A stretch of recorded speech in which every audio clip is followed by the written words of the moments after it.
Good morning, everyone, or good afternoon if you decided to sleep in. So you guys are going to be working on a graded assignment for 6.2 today, but before I do that, I wanted to go over a couple of examples because when I reviewed your homework, there were a lot of you that were having trouble determining whether you were using a t-distribution or a standard normal distribution. So I'm just going to go over 3 examples here. You can follow along, you could just watch the video, you could write these down if you want, and then hopefully that will help you get ready for your graded assignment today. Okay, so for each problem, we're going to do the following. We're going to determine whether we are using a standard normal distribution or a t-distribution. We're going to construct the confidence interval. We could use technology. I'm going to use the function on my graphing calculator instead of doing everything by hand. But if you don't have a graphing calculator or you prefer to do everything by hand, you could do that for these problems as well. And then we're going to make sure we include the graph, and then we're going to interpret our results. If we can't instruct the confidence interval, we need to be able to explain why. Okay, so first problem here. In a random sample of 20 cars, oops, I want that a little bit thicker. In a random sample of 20 cars, with the same brand of tire, the mean lifespan of the tires was 50,000 miles. So we know that X bar is 50,000 miles. Assume the population standard deviation is 250 miles and the lifespan of the tires is normally distributed. Okay, construct a 99% confidence interval. Okay. So in this problem, we literally see the words population standard deviation. So since we have the population standard deviation, we're going to be using a standard normal distribution. Okay. Now, before we even go into that, we need to determine, are we able to construct the distribution? We need to make sure that the sample is random, that the sample is either normally distributed or the sample size is greater than 30. In this case, the sample size is not greater than 30, but it is normally distributed. Okay, so that's fine that it's not greater than 30 because the sample size is normally distributed, so we don't have to worry about that. Okay, let me just write this a little bit smaller. Okay, so we decided that, so for part A, we're going to be using a standard normal.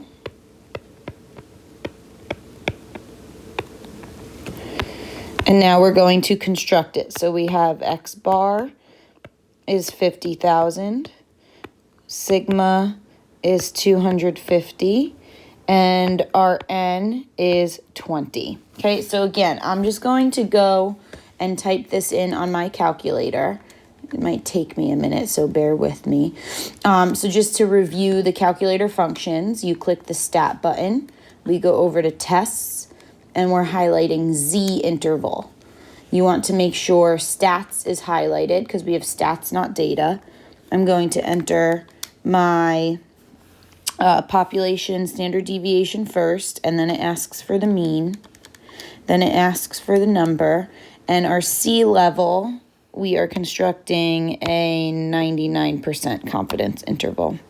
So our C level is 99, so I put 0.99. Oops, click enter.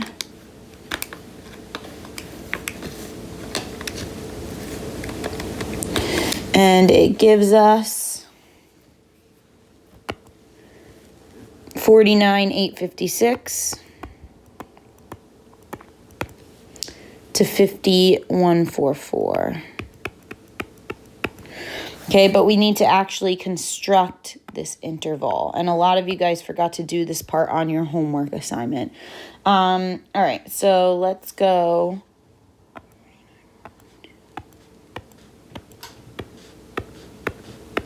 I need to make this a little bit bigger. I'm going to do intervals of 100.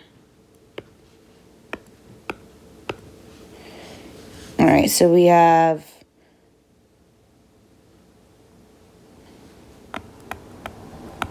49.1, 49.2, 0.3, 0.4, 0.5. Let me write these sideways because you can't see them.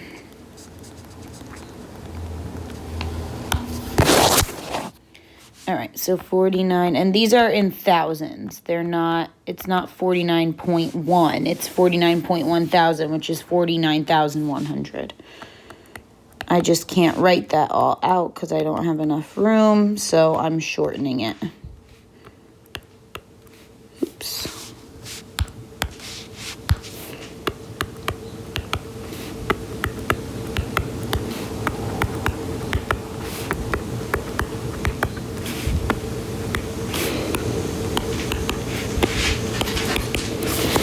And then I'll clarify over here. Oops. In thousands.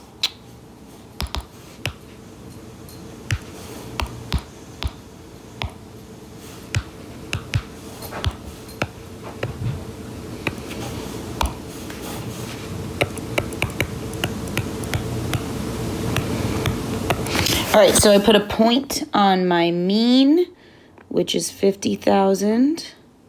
I'm going to put a parenthesis on 49,856, so that's about 49.8, and then about halfway between that. And then I'm putting one on 50.1. Okay, and then I'm just going to take a highlighter, and I'm going to highlight this in between. And that would be my confidence interval. Okay, so now for the interpretation part. All right, let's add a little text box here. All right, so part C, we're going to interpret. All right, so with 99% confidence, we can say that the mean lifespan of tires for a certain brand falls between 49,856 miles and 50,144 miles. And that would be our interpretation. And then we are done. And that's how you should set up that problem, okay? Okay, so I'm not going to go through that entire problem again because the point of this is figuring out whether you're using a standard normal or a t-distribution. So we'll just discuss that for this one here, and then we'll discuss for the next one. And then you guys can try these examples, check them on Classroom, or you could jump right into that assignment. All right, so you research the average wait time at a doctor's office and find the mean wait time to be 23.2 minutes. Your sample included 35 patients, and the standard deviation is 6.7. Construct a 95% confidence interval. Okay, so in this problem, we need to first check that we're even allowed to complete the confidence interval. So first, is our sample random? Our sample is random. It was 35 patients out of the office. Our number is bigger than 30. Our sample size is bigger than 30, so it doesn't matter if the data is normally distributed or not. So we don't need that clarification here. The fact that n is greater than 30 is fine. We're good to go. And then it says the standard deviation is 6.7 minutes. We do not see the word population, okay? We do not see the word population. So our sample standard deviation is 6.7. For this reason, you would use a t-distribution. Okay, if it's going to be the population standard deviation, you're literally going to see that word population in there. So then you would just go through and complete the same steps for this here.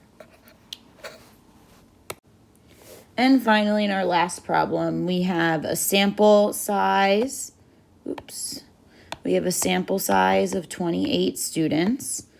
The average time spent on homework, so the mean is 22 minutes. And then the population standard deviation is 5 minutes. And our confidence level is 90. Okay, now here's the issue. This is less than 30. And it doesn't say anywhere in the problem that our data is normally distributed. Okay, therefore, since that's not clarified, we would not be able to complete this problem. Okay, so we cannot construct. And then you would have to say, because our sample size is less than, let me give myself a little bit more room here, cannot construct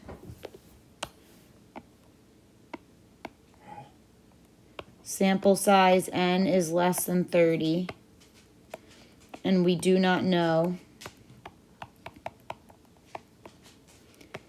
if the data is normally distributed. And this would be your answer right here. Okay, so hopefully that cleared up a lot of the confusion from yesterday's assignment. If you have any questions, you could just comment right here on the assignment tab, or you can email me. This is going to be graded, so make sure you show your work. Even if you're using the graphing calculator, I want you to do what I did up here, where you are showing all of the information. So you would have to write everything out just like this. Okay, this would be sufficient enough for work. And then make sure you also add that the interpret your results, because that for some reason disappeared over here that we had before. Great, so good luck. Make sure you submit your assignment, upload a nice clear picture. Thank you for those that have been uploading clear work. It's been very helpful. If you have any questions, just let me know.